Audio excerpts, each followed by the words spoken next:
It's that time.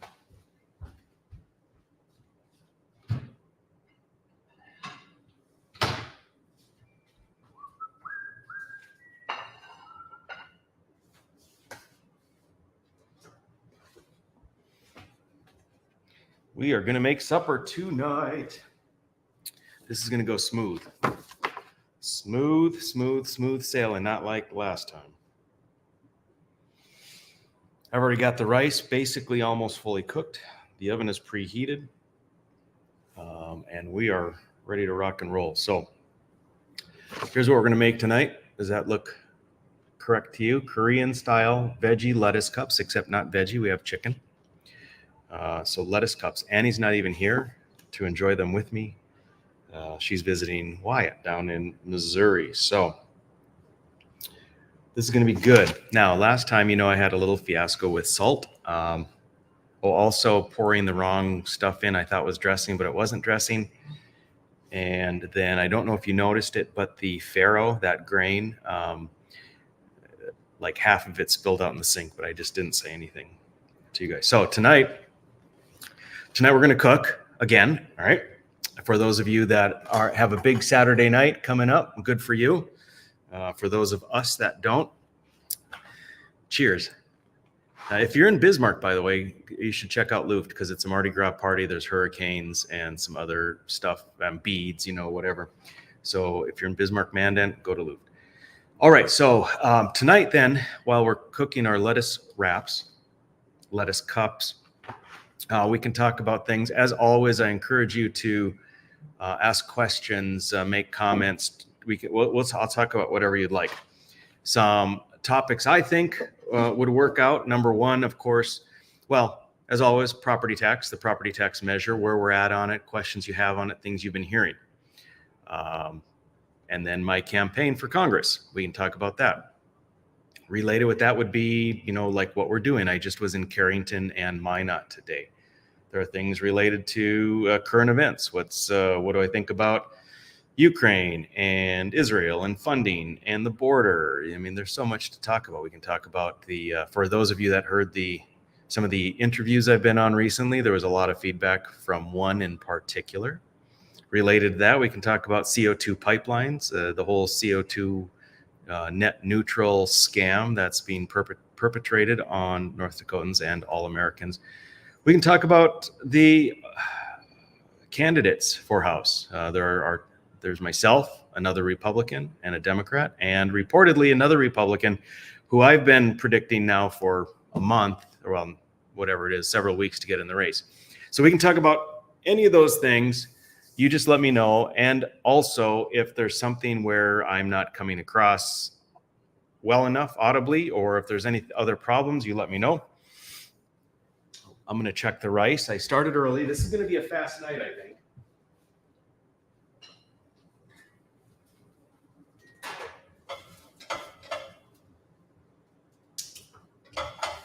So the rice is done already. We got to let it set. I used the wrong pan. The rice gets stuck on this stupid pan so bad. And then it's like, oh my gosh, it takes more work to clean this one pan than the entire supper. I don't know how you guys feel about that, but if you have that one pot or pan, this is horrible. And I keep using it. Okay, we'll let this sit with no heat. Okay. So we're going to go to it. I don't see any comments. I'm going to start. If you don't ask comments, I'm going to throw out my own stuff, and I will lead the conversation if I must. All right. So we cooked the rice, 1 1/4 cups, big pinch of salt, 23 to 25 minutes. That's already done. Turn off the heat and fluff with a fork. More or less did that. Okay. Now I got to cut the, let's turn to look at the cooking cam. So the mushrooms, it doesn't say to wipe them off, but I always wipe off the mushrooms. Let's see. Oh yeah, no, here. There we go. So I always wipe off the mushrooms with a paper towel. I don't know. They're probably super clean, right? But it always makes me wonder if that's dirt or poop or what's on there. So I kind of wipe them off. And I know that these veggies are going to go in a pan. So I'm just going to go straight away and toss them in a pan. It says to cut in big chunks. So that's easy enough. Cut in big chunks. Hey, so, here we go. Comment. Thoughts on KFYR radio interview this past week? And then Rob Port just posted Julie Fedorchak is expected to announce. And then we'll get to Dustin. Okay, so, well, first up, yeah, let's hit Rob Port. Posted an hour ago. Yep. I think it was either the Heitkamp or the Scott Hennon interview on the radio I did well over a week ago. And I said my prediction was Julie Fedorchak was going to get in the race. The establishment, the John Hoeven types, the Poolman types, they do not want to see me win. And I don't know that they have rallied or would rally around Tom. And so they're going to find another candidate to get in and probably try and chase Tom out of the race, or I don't know, at least win the Republican endorsement at the convention. And so anything, they're losing their minds at the thought that I'm going to win this race. So yes, they're going to look for a pet candidate, and there's no better pet candidate in their mind than Julie Fedorchak. That's kind of been their go-to when they need a person for that role. So I was actually expecting Julie to announce this week and on Monday already, and she didn't. And when she didn't announce Monday, Tuesday, or Wednesday of this week, then my prediction moved to Monday of next week, because you try not to ever announce on a Thursday or Friday because it gets lost. So I think she'll enter the race. Makes no difference to me. I am who I am. I continue to be, if she's in the race, the only conservative in the race. If you find me a really good conservative candidate, I will actually back out of the race because I don't want to go to DC, but we need a conservative. We need someone with a backbone, and we need someone to rattle cages out in DC. And they're just, we're building a bench. There are some others, but they're just not in a position right now to run. Anyway, if we're going to have that, at this point in time, it's me or it's nothing. I mean, that's just the way it is. I don't like it. But anyway, so it doesn't change anything. It doesn't change the dynamics of the race for me. Julie, welcome. Come on board. I, in fact, was just reviewing Julie, who's a public service commissioner, and she recused herself from the CO2 pipeline, the Carbon Summit Solutions pipeline, because she has land that she contracted out with Carbon Summit Solutions to get paid for them to shove the CO2 in her pore space. And I mean, so it's proper that she recused herself. It's an obvious conflict of interest. But then it really bugged me. She went and testified against bills that Jeff Magrum had, that I had, others had. I mean, I had indirectly. I wasn't a legislator here this last session, and actually had the gall to testify to get those killed, which is still a huge conflict of interest. So I'm not sure how that can happen. I don't know why no one took it up with the Ethics Commission. It's weird to me. I mean, because she's going to make a ton of money if that pipeline goes through. So when she's testifying to the legislature to kill the bills that would make it harder for the pipeline to go through, that's crazy, man. That is crazy. Anyway, yeah, so it doesn't change much. I'm confident I'm the only conservative in the race. We'll see. All right, and then let's get back to the first one. Thoughts on the KFYR radio interview this past week? That was interesting. So that was with Michael Bell. Michael Bell has the radio show from 9 to 11, and I knew what I was getting into. So Michael Bell. So it's interesting the way it works. I'll try not to go too deep into it. But Daryl Lee's had the show from 9 to 11, and Daryl and many others are not on board with the CO2 pipeline. You know, it's carbon dioxide is plant food. It's good. There's this whole scam of using taxpayer money to subsidize industry to make us net neutral. And gosh, if you're not in favor of CO2 pipeline and burying carbon dioxide, then you're against agriculture and you're against energy, which is ridiculous. What you're against is the baloney that the Biden administration and the progressives are trying to shove down our throats. The people that are in favor of the CO2 pipeline are actually embracing what Biden is saying about the CO2 climate alarmism. And instead of fighting against Biden, they're fighting against North Dakota families' property rights. That's who they're choosing to fight with. See, I choose to fight the progressives. I choose to fight the Biden administration to say no to this whole scam that we have to be net zero with carbon. And so anyway, so Daryl and his crew are rightfully against the CO2 pipeline. Well, the oil industry players, the big money players, they want this to go through because they can make a ton of money with the 45Q tax credits. So they want this to go through. So believe it or not, and it's so overt, it's so in your face. Speaking of in your face, let's move to this. So in your face, Daryl's out, right, because of advertising dollars. The fossil fuel industry and a couple of others band together and they become the sponsors. They pay to put in this guy, Michael Bell, who's never done radio, which is obvious when you listen to him. And his sole purpose is to be their puppet. So he's not a radio guy that happens to believe in this climate alarmism stuff and be in favor of the pipeline. He's a plant. He's a puppet. He's the little howdy doody that sits on the lap of energy industry. And it's just so obvious. And the people who listen to KFYR should be pissed off. Now, Todd Mitchell is still there, and he's great. I feel bad for him, frankly. But anyway, the radio interview is nuts because, again, Michael Bell, I don't want to whine about it, but he's not a good host. And he was very antagonistic, and it became a bit hostile. It's an interesting listen if you want to do that. So, yeah, I don't have too much to say on that. I mean, listen, I've been in hostile interviews before. I know going into it that they're going to have a narrative, that they're going to put spin on my answers, and that they may have gotcha moments. But Michael Bell with this Dakota Talk on KFYR, just constantly talking over me and asking questions when I started to answer would say something else. It was goofy. It was goofy, but he was out of his league as far as being able to make a coherent argument or have a coherent debate.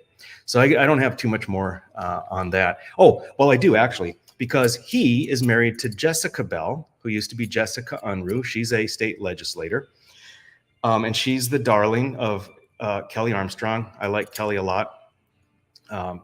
I helped Keith Boehm unseat Jessica Bell as senator from up in coal country.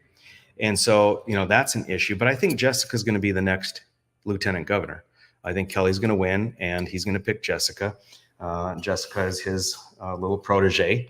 And so I think that's going to go there. So anyway, this it's a power play. If y'all listen to KFYR between 9 and 11, I don't know how you do it, frankly. I do not know how you do it. Okay, so let's move on from there.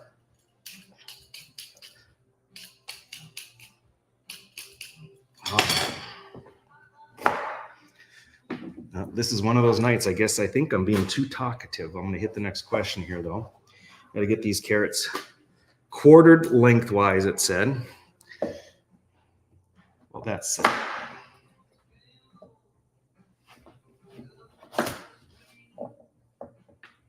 Okay, quartered lengthwise. Okay, I am going to get to the next question. You guys ask good questions.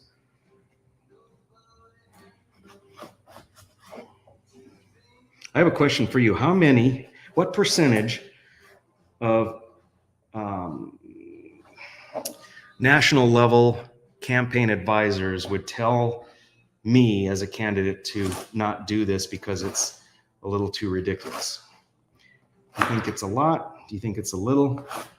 I think obviously, if people are tuning in, right, they like it. Otherwise, they wouldn't tune in. But it does open up the door to have such frank, honest discussion to say things that your opposition could use against you. But I've never cared about that before. I'm not going to care about it now. All right. Oh, I said I was going to go to the next question, which is Dustin's. What will you do to stand up against the influx of Republican support for tariffs that always get passed down to consumers, the same as a tax? I've always said it. I'm consistent with it. I've never changed. I will vote against tariffs unless the president or whomever is in favor can explain to me how they're playing 3D chess, that this tariff is going to be temporary, is going to be mitigated as far as the negative effects on the taxpayers, because Dustin's exactly right.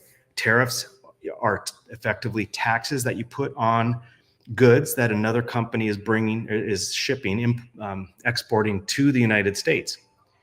And then what we say is, that's punishing the other country. Well, what it's doing is causing those prices, those goods, to be higher priced in the United States. So we are paying the taxes, that tariff on those goods. Or what it's doing is then making those goods more expensive. So we say, hey, that's too expensive. We're going to buy these other goods, maybe that are produced in the United States. The thing is, we would have been buying those goods from the United States if they were priced the same as we'll say, Chinese goods that have a tariff. So what we're doing is acknowledging, well, gee, the U.S. goods are priced higher, perhaps because of our union labor practices, or because of the regulatory practices, whatever it might be, but they're more expensive. So what we have been accustomed to is cheaper goods from foreign countries. We jack those prices up, and now we say, oh, you know what, those are the same or maybe a little more expensive. So we're going to buy the higher priced, what used to be higher priced US goods. So then people who are in favor of that say, oh, see, that's good. They're buying US goods. But in fact, what they're doing is losing the comparative advantage when you're exchanging with other countries, because we're spending more money for the same goods. I won't go more into it than that, but yes, I'm opposed to tariffs. I've never swayed from that. Your thoughts on the CO2 decisions by the PSC? So there have been some recently. I hate to give sweeping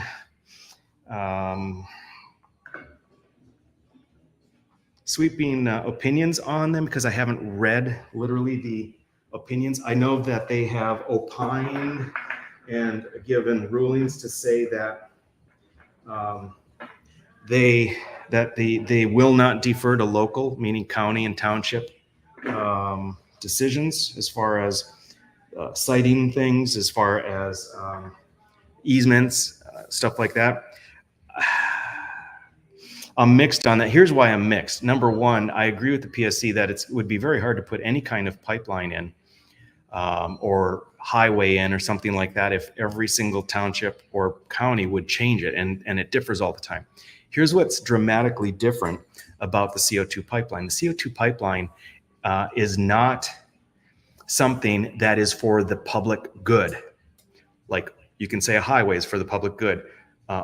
Oil, fossil fuels themselves, gases are for the public good. It's energy. CO2 is not energy. CO2 is a waste product of the ethanol plants that's put into a pipe and shipped to another area of private individuals and private businesses.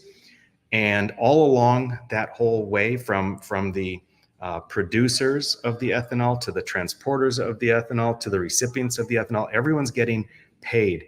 They're rent seekers. They're seeking money from taxpayers for this. In no way should the same restrictions and regulations that are a necessary evil for things like oil pipelines and highways and transmission lines, should that ever be applied to CO2. Eminent domain, which is the government forcing landowners to do the easements to take on this pipeline, should never be allowed with CO2. The CO2 pipeline absolutely should not. So that's where I'm at on that. Go Becker. What's on the menu? Okay, just joined. So it is Korean style veggie lettuce cups, but it's not veggie, it's chicken. We're doing chicken. Oh, let me check. What do I have?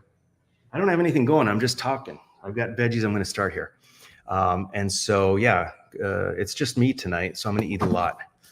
Becker is better for North Dakota. There you go. Heather, they should all recuse themselves. They're not representing the will of the people. Yep, I agree with that. I hope somebody primaries Tom Campbell for governor. He sold farmland, Bill Gates, and is way too much like Doug Burgum. Well, Steve, so Tom Campbell decided to jump out of the race for governor. He's in my race. Tom Campbell and I are running for Congress, for the House seat. And I will be on the primary ballot June 11th. I assume Tom will be on the primary ballot. He may go to the state convention. We're expecting Julie Fedorchuk to get in the race. She probably is going to go to the state convention. She's probably going to go to the primary. So you have your opportunity to see Tom Campbell get primary. It's just not going to be for governor. 97.7%. I don't remember what my quote was. It bothers me how you hold your non-knife hand while chopping. Faith, Andrea, faith. Can you explain something to me? The illegals coming across illegally, why don't they get their green card and do it legally and fill in the jobs Americans don't want, such as housekeeping, washing dishes, etc.? Okay. Well, the reason is because, let me take just a little break here. I got to do some olive oil. So, oh no, I got to do my pepper first. Okay, hold on.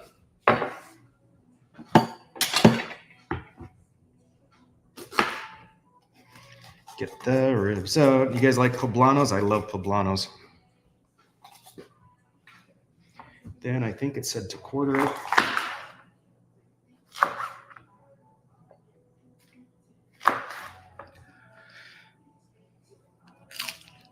And then it says to wash your hands after. Like this is a hot pepper. It's a poblano. It's not hot. Okay.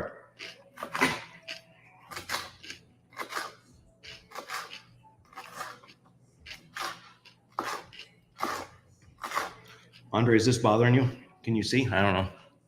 Okay. So what were we saying? Oh, illegals. So the thing is, listen, if I was down in Mexico or one of the Central American countries, I can tell you what I would do. I know what I would do. I would cross illegally. You can't blame them for wanting a better life. Who you blame is the president and the Biden administration for not following the law to secure our borders. The people who want to come here, when they do it legally, it frequently takes years to do. Then they are allowed to come in here with very little assistance, which is fine, right? That's the way it ought to be. But when they are looking at what their options are, legally, wait forever, all sorts of roadblocks, very little assistance, or illegally, walk across, tell someone that that you need asylum or refuge, and then you find yourself getting bused or flown to some sanctuary city. You find yourself with an apartment. You find yourself with a monthly stipend. I mean, my God, how could you not want that? And again, listen, you live in a third world country for dollars a day with no modern amenities, and you see what we have in America, and you see that the opportunity is to try to do something legally, and it's very unlikely ever going to happen for you. Or you realize that the current president of that country is letting everyone come in. You're going to come in. I mean, I don't know. Don't fault the illegals. They're trying to make their lives better. You fault Biden. You fault the progressives. You fault this whole administration.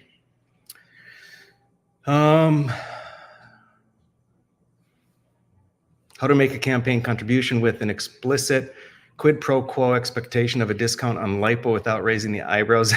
You're such a doofus.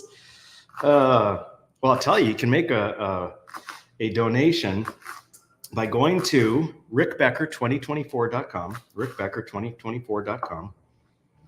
And this doesn't seem right, does it?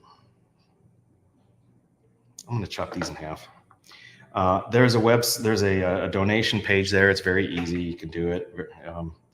And if you listen, how many times have you had a candidate that you felt really good about, that you knew in your heart was going to stand up to the establishment, stand up to the McConnells, stand up to all that kind of crap? Really get someone in there who's going to shake things up. Tell me how many times. I want to know. How many times have you voted for someone that you knew in your heart was going to be like that in Washington, D.C.? I'll give you your answer. Well, I'm not going to say it, but I'll let you ponder that. And then once you've pondered that, I want you to think about how important that is and what you can do to make that happen. And what you can do to make that happen is make a donation. That's all I'm going to say tonight on donations. Okay. Matthew Simon. I don't even know what to say, because someone's going to, if I want to make a joke, but then they're going to say I actually am trying to do a quid pro quo. Besides, I can't do lipo between your ears, and that's where you need it, my friend. Okay. I think I'm the only human who understands Matthew Simon's sense of humor, except Rick Becker. Yeah, double that. Okay, that's because, okay, you kids are having so much fun. Okay, so let's do a little drizzle. Let's turn on the cooking cam bigger. Okay, little drizzle, drizzle, drizzle, drizzle, drizzle. And you guys saw what happened with the salt last time. That's not going to happen again. That was redonk. I like pepper.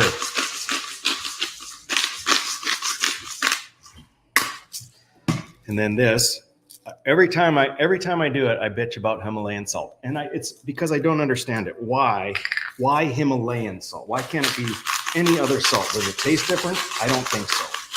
Am I paying more for it? Probably. If you got to ship it from the Himalayas, I don't know. It seems crazy to me. Crazy.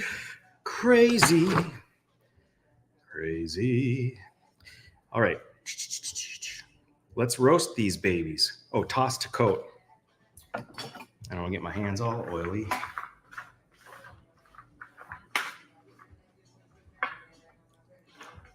Okay.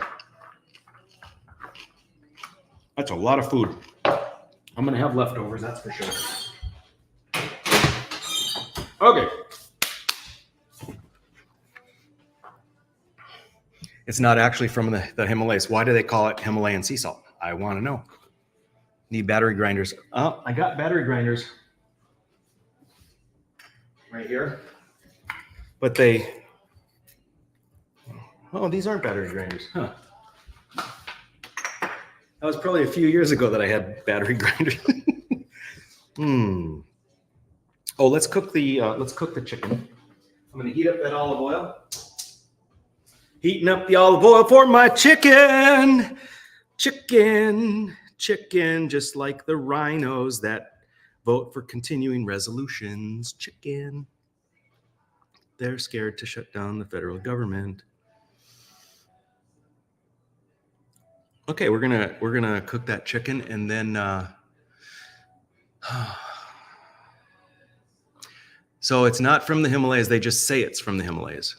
Is that like Republicans when they're campaigning and they say they're conservative? So in a bowl, we're going to combine the soy glaze and as much of the gochujang as you like. I like all of it. And then we serve. So we're going to be done in 15 minutes. Cool. We'll talk about stuff for 15 minutes, and then you guys can go off and do fun stuff tonight. Let's get a bowl.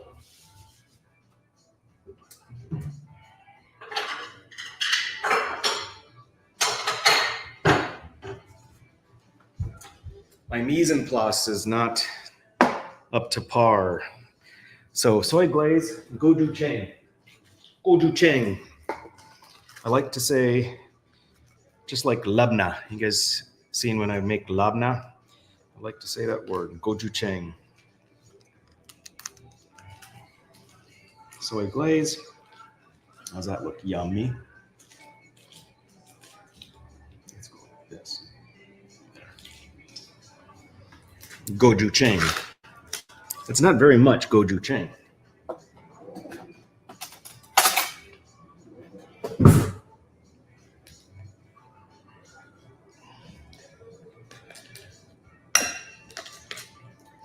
So we had a couple of good topics right off the bat there.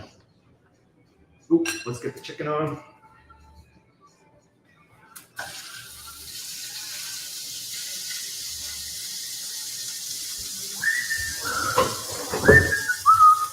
I'm guessing I need salt and pepper on there, right? Olive oil, even layer, cook without stirring, even layer.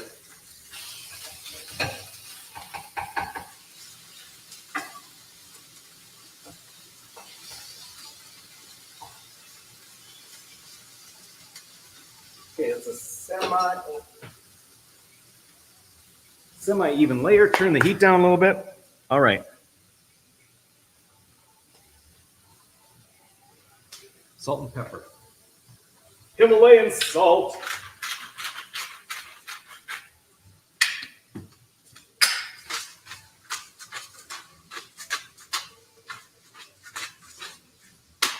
Okay, let's get serious. Let's talk about something else here. Oh, your thoughts on the Tucker Putin talk, your thoughts on Putin, good, bad, or ugly. Hey, Tommy, Happy New Year. Let's go up one. Do you believe the independent party or designation is, do you believe the independent party or designation is when one finds themselves apolitical and very uncomfortable with that? Well, not really. I mean, that's such an interesting question. If you're apolitical, why are you running for anything? It depends what political means to you, right? If you're partisan, if you're nonpartisan. But I don't know how you can believe in a set of principles to guide society, the governance of society, and not be partisan. Although on the other hand, so I could consider myself nonpartisan because I believe in the principles, and when the Republicans stray from the principles, or when they want me to do something that's not consistent with the principles they say they believe in, I will not vote with the Republicans. So in that case, I would be nonpartisan. You may very well know that I ran as an independent in 2022 in the general election. I challenged the incumbent, Senator Hoeven, in the convention, super close convention, a little sketchy. But I promised that I made a vow to the delegates I wasn't going to run in the primary. So I didn't. I probably should have. But as things progressed in 2022, then after that, I really became so irritated with him. He won, he's in. We don't need to try and tear him down. Let's just say I was very passionate about what was going on and spending and inflation. And I just felt compelled to try and hold some accountability there. So I decided to run in the general. The only way I could do it is as an independent. So I think that's a good way to go too. All right, the Tucker Putin talk. Well, I'll give you my 30,000 foot view because I haven't watched it yet, but I'm going to. I think it's fine that Tucker talked to Putin. The idea that a reporter, that a journalist can't interview somebody, I mean, why would you not want that? That's crazy to me. And if it's because we are afraid Putin's going to have a lot of propaganda, great. Let's hear it. We can judge for ourselves whether we think it's propaganda. I mean, I'm willing to let Tucker interview people on CNN. That's all propaganda, right? Or we could see, you could go the other direction too. That's fine. But the point is, you should not be afraid to interview anybody. Let there be transparency. Always have, as they say, the antiseptic of sunlight on things. Let them talk. We can learn a lot. From what I understand, what we have learned some perspective of Putin, but we also know we have to keep in mind that anything he says, I think he's probably quite smart, ex-KGB. He may be saying it in a way to try and manipulate public sentiment in the US. That could be. Or it could be that he's talking straight. I don't know. But I do know, from what I've been told, that he talked a lot about history, the history of Russia and Ukraine. And it follows with what I've been saying. This is, the media and the government jumps out and says, this is a bad guy and he's taken over the great country. We love this country. We love Zelensky. And Putin's so bad and evil. When the government and all the media are lining up and saying exactly the same thing, I start to wonder. There's a lot more to it. I'm not a Putin lover, but I'm not. I'm just a little bit more of a deep thinker than just to jump on the bandwagon to say everything Putin says and does is inherently evil, and I'm going to determine what I believe based on it being the opposite of what Putin says. There's more to it than that. I know that when the U.S. props up governments, makes promises, and then breaks promises, sometimes there's fallout. And that's all you got to say. That's all you got to say about that. Anyone I'm looking forward to working with? Yeah, Thomas Massie, Chip Roy, those two in particular, Jim Jordan. I love his tenacity. I liked having that same tenacity when I would be in committees at the state legislature, when I'd get bureaucrats and agencies down, and just ask for good answers, and then they always try and avoid it, and then you demand, and then it's a little cat and mouse game. I loved that. But yeah, Thomas Massey is awesome. Chip Roy is awesome. There's several others that are great. So I'm looking forward to working with them. We have a generational disconnect where we receive the information we trust. How do we bridge that gap so we have meaningful conversations across generations? I don't know, my friend. That's I might need a shot of bourbon to start talking about that. Oh, I didn't set the timer for my veggies. Well, 17 to 19 minutes. I bet it's probably been like 12 minutes. Chicken's almost done. I'm going to show you guys the wraps when I have them. What else do we have here? What do I think of the age limit measure for congressional members? Let's see. How do I say this? I like the intent of the measure, which is not necessarily what the measure says, but what it's going to do as far as the dominoes when it comes to court cases and states' rights. So that's in the weeds for you. You're going to have to think about that one.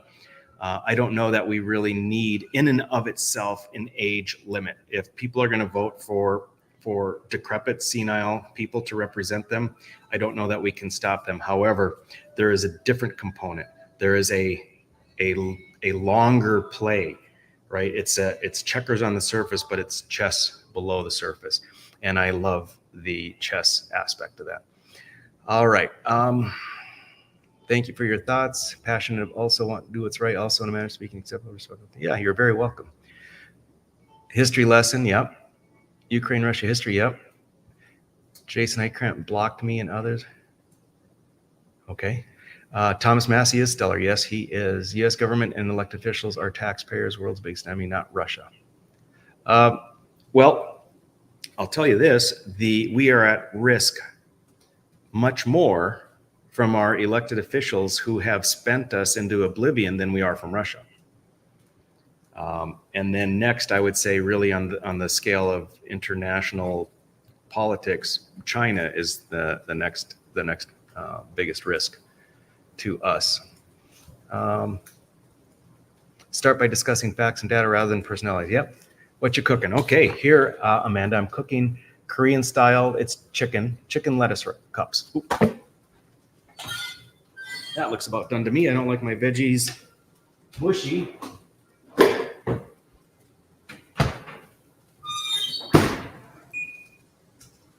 There. All right. Marty, cooking with Becker with mixed generational dinner guests. Yeah, no doubt. Okay, Mary, I was visiting with a farmer the other night. He said he'd rather see a farmer in the position rather than a plastic surgeon who has restaurants for sale, the price being too high. I asked him about property tax and he wants to keep it. I asked him what he pays for his home, outbuildings, cost of property tax, because he would like the state to give more financial help. The property tax of person living on farms is lower than city folk. Conservatives must address this or get rid of. Yes. So interesting. So the farmer would rather see a farmer in the position than a plastic surgeon. What an interesting thought, right? You're going to pick your person based on their profession, not what their beliefs are, not whether they can get the job done. So isn't it interesting? It would be like saying a farmer is incapable of being a good legislator for anything other than agriculture related topics. To suggest that a physician, a surgeon, a plastic surgeon is not going to be as good. Wouldn't it be better to have someone who has a set of principles and will stand for those principles no matter what? Learn about whatever's in the bill, learn about the agricultural components with good trusted advisors, not to mention other folks that will come to the table, and then abide by those conservative principles. Listen, you can't fix, well, I was going to say something that was negative, but all right. Am I single? Randy, are you looking? But no, I'm not single. And who do I support for the next North Dakota governor? Well, let's get this off.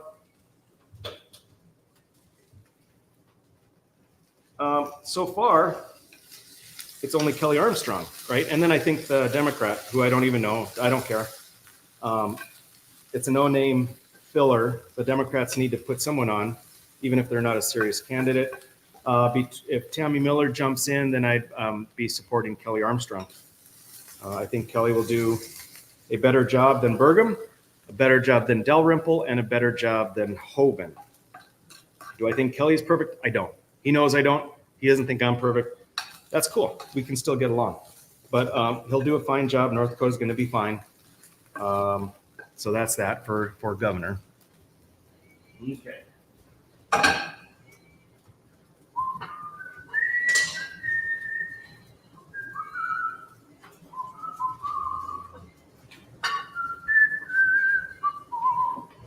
All right, let's make this bigger now. Kelly is a Democrat turd. Well, listen, you have to, would you consider endorsing Kelly for governor if he supports suspending the 5-year lockout rule for you?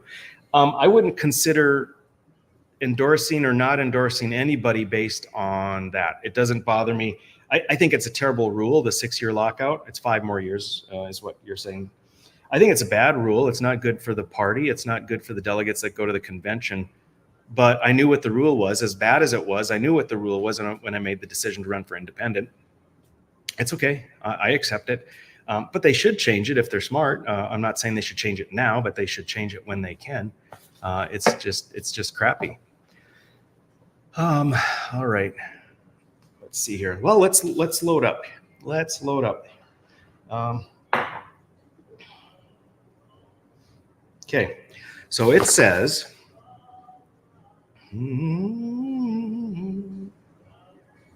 serve the lettuce leaves, cooked rice, finished vegetables, kimchi sauce, and sesame seeds. Okay. La la la la. I'm going to eat well, but I'm going to eat alone. I'm guessing that I should fill these up lengthwise and just kind of almost like a burrito, maybe. I think I'm putting too much rice in.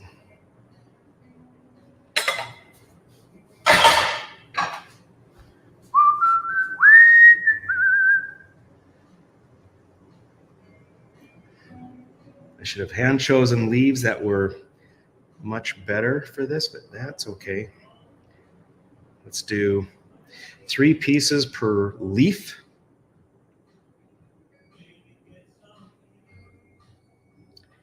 Are you guys excited as I am? I bet you're not. Any other? Let's see. This is exactly the way politicians should face their voters. In the kitchen and barefoot. That's what politicians should be. I know that's not what you're saying. I'm just being silly. Okay. Now, sesame oil. Oh, man. So where was sesame oil supposed to go? The vegetables got drizzled with olive oil. I like sesame oil. It's got a great flavor. Ooh.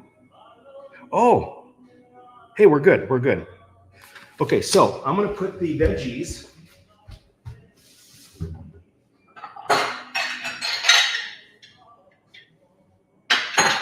I'm going. Okay. We need to put the veggies in a bowl and toss them with the sesame oil. Okay, hang in there, kids.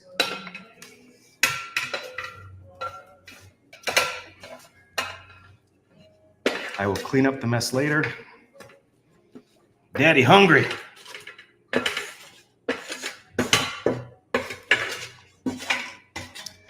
I'm glad I didn't mess up the sesame oil.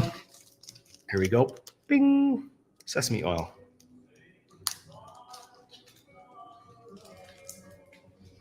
Okay, and then a little pepper. Let's toss these puppies. Some poblano peppers, carrots, mushrooms. It's looking good. All right, serve lettuce leaves, cook rice, finished vegetables, kimchi sauce, kimchi and sauce, and sesame seeds. Okay, here we go, ladies and gentlemen. I love the smell of sesame oil. Anyone else feel the same way? Feel the same way. Oh, this is going to taste good and it's not going to look good. Maybe I'll just show you the one that looks the best. Can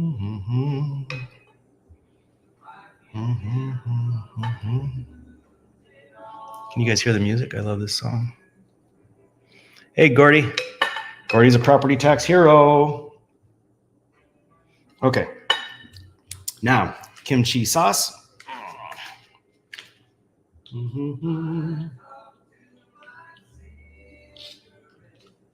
Oh, it's not just sauce, it's kimchi.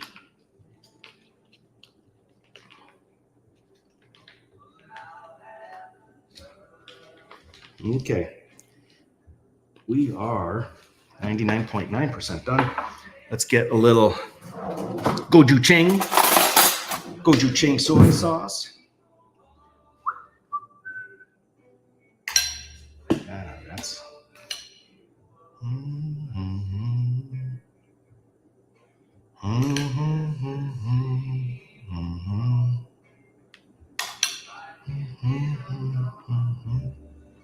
all right.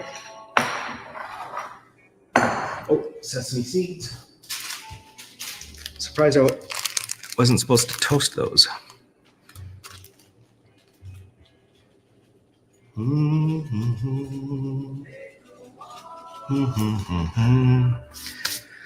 All right, I'm looking back, see if there's any more questions, and we're going to close it out. I'm going to show you my lettuce cups.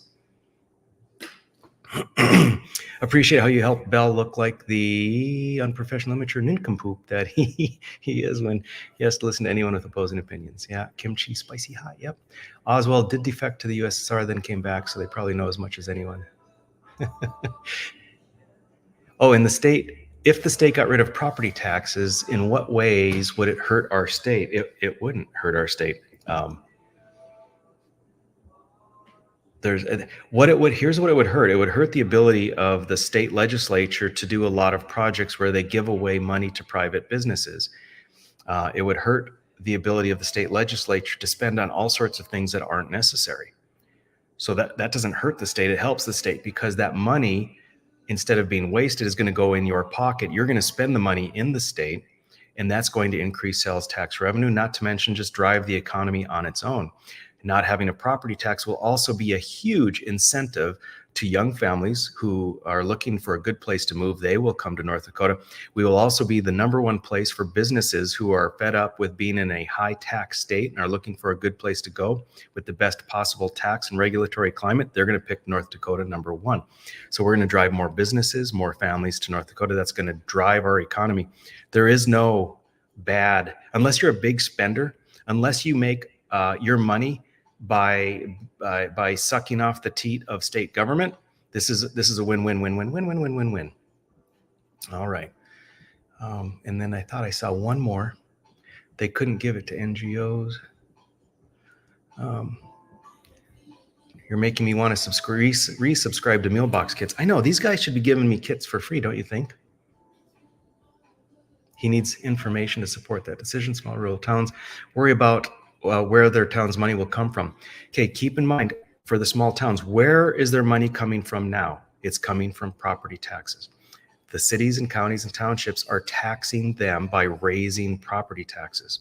When this passes, what they've been paying in property tax, they get to keep, because the state is going to replace that to the townships, cities, and counties. And then every bit that the cities, counties, and townships and school districts need above that amount every year, where are they going to get it? They're going to tax the citizens that live in those subdivisions, just like they would have, except it is not going to be by valuation-based property tax, but they will still pay the tax. So there's no shortage of money. They're going to be taxed, but it's in a way that's more transparent, that they have more accessibility to. So it's more fair. They have more say. It will be heard in public meetings where there can be public input. It's not like property tax. All right. And government is illegitimate by nature. And I think that might be it. Yep. All right. So I'm going to show you. Here we go.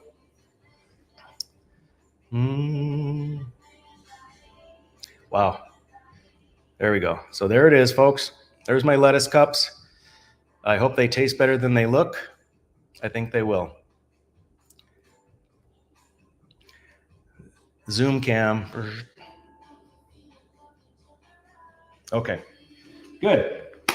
You guys, thanks for joining me. Great questions. This was fun. I don't mind cooking at all when we can do this. So have a great night. It's Saturday night. Tomorrow's the Super Bowl. Everyone take care. Drive safely. Don't drive and drink. And that's it. Live your best life, man. I'm trying. So we'll talk again soon. Adios.